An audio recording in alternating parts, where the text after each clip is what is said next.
what I'd like to talk about today, so those of you who know me and my history, we have experienced, if you want, a tremendous amount of road rash and scars bringing energy storage into the space over the last 10 or 11 years. And it really feels at this conference, I feel like instead of being the crazy guy dancing in the field, I'm now surrounded by other people who are also all dancing in the field from all aspects of society and industry. And if you look at this group of people here today and the discussions that we're having, both with product and new technology, but also with finance and government and legislation, it really is coming together. We are at the right place, this is the right time, and we have the right solutions. And that's really cool. So this week we rebranded our company and now called Shift Clean Energy.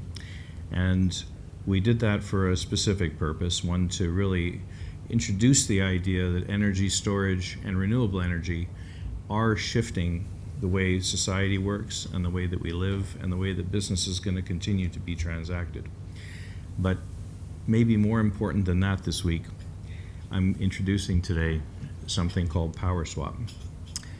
So when you look at the issue about how are we going to actually do this, a couple of days ago with a lot of the hydrogen discussion, we saw all of the emerging technologies that everybody is cautiously optimistic are going to be commercially ready in the next few years. But as we've all seen, and what I will say comfortably is we do not have a few years. We have to enable, enact, and transact change now.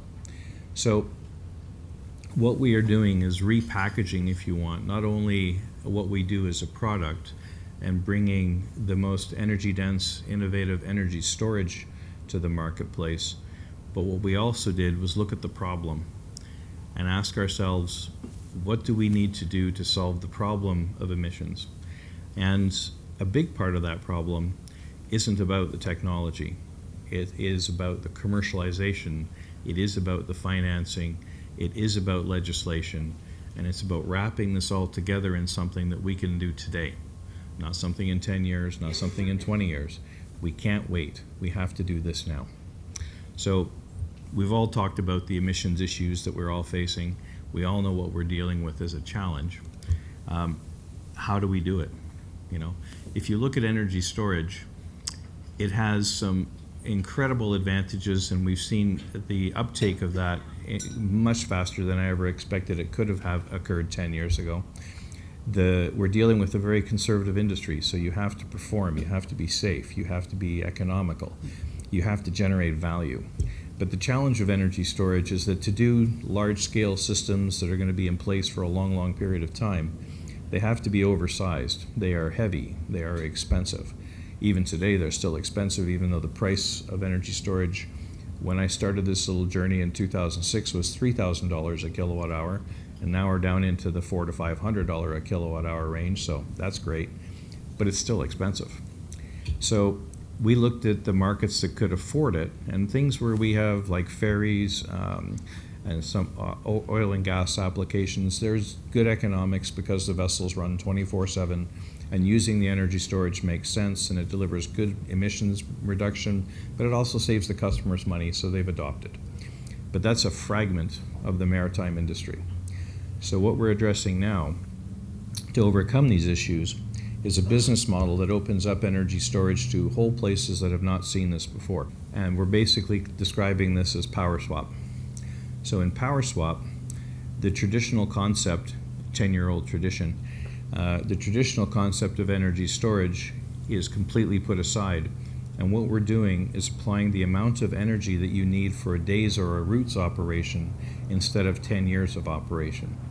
What that means is that we can significantly reduce the weight of the system and significantly reduce the capital investment required to deploy the system.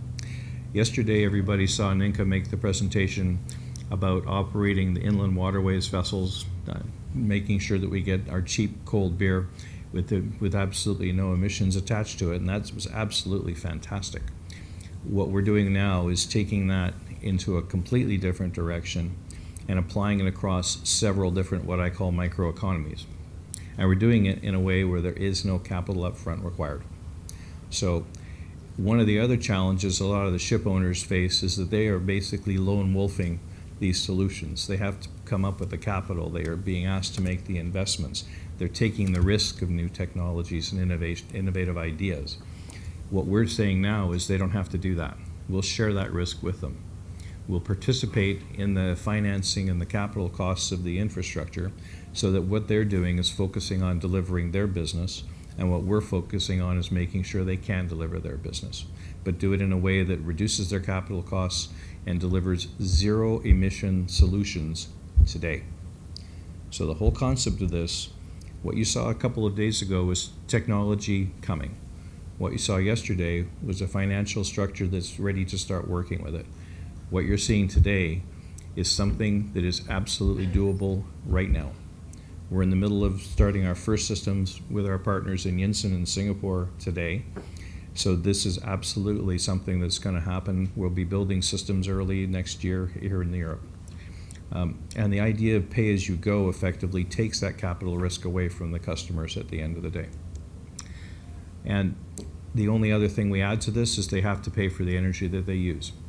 So as you consume electricity, you're going to pay for it, but you're doing that without having to put up the millions of dollars of capital to engage the system into the marketplace.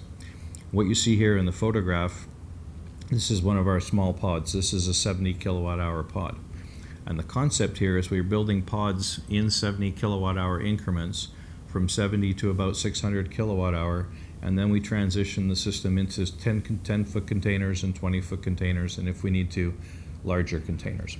But the concept of this is that we're also designing the vessels and the infrastructure to accept these pods just the same way that you would plug your drill in at home. And it's just going to snap right into the bottom of the machinery and equipment and give you the range and capacity of what you need to do for your vessel or your application for that day. It's a very different way to think. It's going to involve a capacity to load and unload the energy onto things like trucks and RTGs and port equipment, wind farm vessels, inland waterway ships. The idea is this is an infrastructure that we can apply across a broad range of microeconomies. So, and this is just a picture, if you want, of an example of how we would do this. So the first vessel we're building is actually a very small CTV. It takes about 15 passengers. It incorporates 280 kilowatt hour of energy, and this is what we're going to be applying in the Port of Singapore. And the idea is that we can swap these pods within about 10-12 minutes, all four of the ones that are going to be on board the ship, and they can either take 2 pods or 4 pods depending upon the work that they're doing that day. They'll automatically connect, so there's no operator risk in managing this. And they're tied together with a software system, just like Uber, that'll tell you where the ship is in relation to the software charging or the charging structure. So that was the other aspect of this. Energy storage can do a lot of things, but the problem with charging energy is if you want to charge it quickly, which we can, you know, we put in on board the Aurora, we have a 10 megawatt charging station that puts a megawatt hour back into the battery in less than 6 minutes. That's fine. We can do a lot of fast charging, but fast charging ages your batteries, and it also adds a significant amount of risk to the safety and the performance of the battery. So we asked ourselves, how can we actually take fast charging out of the equation? Because the operators don't care how fast it is if it disrupts their schedule and operating plans. So by exchanging the battery system, and we can do this as quickly as 3 minutes, and the worst case scenario is 15 minutes. We can address the schedule needs of the vessel operators so that they don't have to change the way they do business. We make our technology adopt to the way they need to do business, and we absolutely eliminate charging time as an infrastructure problem. Here you can see an example of a port. Now, the ports are, and always have been, one of the most serious sources of emissions and pollution in any community that they're involved with. They average from 30% impact on pollution to as high as 50% impact on pollution. The challenge of the port is it is running diesel. So what we're bringing to the table here is a way to completely electrify any port in the world today. What that means is we're bringing enough infrastructure energy to allow the charging system that feeds the port to run constant charge, and the battery system that would be of a capacity of up to a 900 megawatt hour size to actually be the peak shaving and the leveling energy that applies to and operates all of the equipment inside the port and provides cold ironing for all the ships in the port. It's a very different concept of solving a problem, but it's not just practical and feasible and possible, but it's actually economically beneficial to the port operators. We're looking at port operation reduction of cost of operations of up to 30% by converting over to this system. And because we're financing the projects, the port doesn't have to bear the capital restriction up front. We can contract that out over up to 20 years. So it's a completely different way to approach it, but we solved the problem today.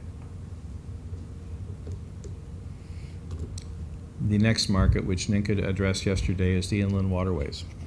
If you look at the market of Europe as an example, there's 43,000 kilometers of commercial waterways in Europe today. Now, they are utilized somewhat. They are not utilized as much as they can be. And Europe faces the challenge of taking trucks off the road as well as adding to zero emission shipping. So what we can do here is, and we're partnering, which we'll be making an announcement on Friday, we're partnering actually with the shipbuilding industry to provide vessels that are zero emission systems ready to go now that will take our pods so that we can have the shore swapping stations and the vessels that are already designed to be very efficient and very effective at taking cargo. And we will take, in one ship, we can take as many as 50 trucks off the road. So not only are we going to reduce the emissions of those 50 trucks to zero, but we are now going to operate the ship as a zero emission vehicle. It's going to completely change the way the world works on any waterway that we can be involved with. Our first systems are going to be installed in between Amsterdam and Rotterdam later this year and early next year. And once that starts, we're committed to electrifying the waterways of Europe, North America, and Southeast Asia as fast as we possibly can. The other market that we see really being feasible for this is the wind farms. So currently, wind farms are a paradox of generating clean energy, but being serviced by black energy. So the vessels that are supporting the wind farms face the challenge of needing to be able to get to the wind farm quickly, so they need enough power to get out there at 30 knots in some cases. Then they have to be at the wind farm all day long, and then they have to come home. So by electrifying their source and sending them out with enough energy to get to the wind farm, we get them there with zero emission. By incorporating charging systems that we're designing in partnership with MJR that will actually charge the vessels at the wind generators, we allow them while they're servicing a wind generator to actually take charge while they're doing that, so that reduces the capacity of the battery required to get out and do the work at the wind farm. But it also optimizes, if you want, the ability to now have clean energy being serviced by clean vessels. And this is not hopscotch, this is not we hope we can, this is stuff we can actually do right now today. And it's not, what we're doing is going to bypass the normal process of product development that takes years, because we just don't have that time. We have a proven technology that can service and support this. Our partners on the integration side, there's no equipment we're building that hasn't been built for a long time. So this is stuff that we just have to put together on ships to make it work. And the innovation of charging from the wind generator onto the vessel, it's time we did this. It makes a lot of sense. Here's an example. This is a living, breathing project that we're working on right now. It is the challenge a lot of the customers that we have are going to face. It's a small 3-passenger ferry system. Each ferry carries about 130 people. They have the constraint of having to make a swap of vessel at port in under 3 minutes, and they operate about 16 hours a day. So we did a power study on this system about 2 years ago, very in-depth, and came to the conclusion that the only way we could support this to go zero emission was to have about 5 megawatt hour of containers onshore, so that we could charge the vessels as quickly as we could, but the 3 minutes is a very short period of time. In order to allow the vessel to operate for 16 hours, each one of them had to have about a 1.8 megawatt hour battery on board. And we had to install the infrastructure from the hydro utility company to be able to support this, to keep all of this electrified effectively. And it works. But the context is it's about a $15 million project in total. which is expensive for 3 small passenger ferries running 130 people back and forth all day. When we address this with PwrSwäp, in order to have a 50% safety factor on the energy capacity, we only need to put a 280 kilowatt hour cartridge on the vessel when it comes in. That's a single cartridge for us, which we can swap in under 3 minutes. That swap enables that vessel to make a return trip twice, and their schedule would be that we would take out, every time they do a return trip, we would change the pods. The capital costs are so significantly reduced, it's literally about 20% of the cost of doing something like this. But because we're funding the project in with them, the operating costs are actually $30,000 a month less than what they are paying to operate the vehicles today. This system is, we manage the exchange of the batteries for them. We're operating the actual swapping, so we take responsibility for the risk, if you want, of handling the energy storage through this process for them during the day. And not only that, but they are now going to be a zero emission facility. Much less cost, pay it over time, pay for your energy as you go, zero energy. All of that tied in with our technology, which has been proven to be the safest and most reliable energy storage system in the world today. So we give you the uptime guarantee of performance, we give you the benefit of saving money on a monthly basis, and we give you the ability to be zero emission now. Now, we do tie all this together with an incredibly simple software package. We were inspired by Uber on how that revolutionized the taxi industry, and looked at it and said, why can't our vessels be seen as Uber platforms? And we can have the connection between our shore swapping stations and the vessels, so that as the operator starts to run out of capacity, we'll direct him to the closest swapping station that's going to serve his needs, alert the swapping station that we're ready to make the exchange, so that the energy storage cartridges will be waiting on the shore for him when he gets there, and turn him around as quickly as we can so they can go back out and keep operating their vessels. That, and it also will monitor the safety and performance of all the equipment on board. It's very much a power management system light, if you like. So this is really an answer today. So that concept that we can start electrifying everything that we need to do is what we absolutely have to do, both as an industry and as a society, in order to reach our greenhouse gas goals or exceed them, which I think exceeding is really the thing that we have to do. It can be done right now. We are ready to start taking orders. We're already in process on several ports, several inland waterway contracts, several wind farm contracts, and we're also looking at several ferry hubs. Really, these microeconomies are the right place for us to start, and this is something that's going to spread like wildfire across the world over the next few years. And we'd really appreciate your guys' support and look to having all of you come and join us for the ride. And the beauty is, this takes a lot of other renewable technologies with it. We partner with fuel cells. 2 of my partners are here in this room today in PowerCell and NedStack. We will bring any renewable technology in line with this, because our goal is to deliver this as a complete and total system, not something that the customer has to manage, learn, or become an expert in. So guys, it's going to be a big ride, and looking forward to having you all there. Thank you very much.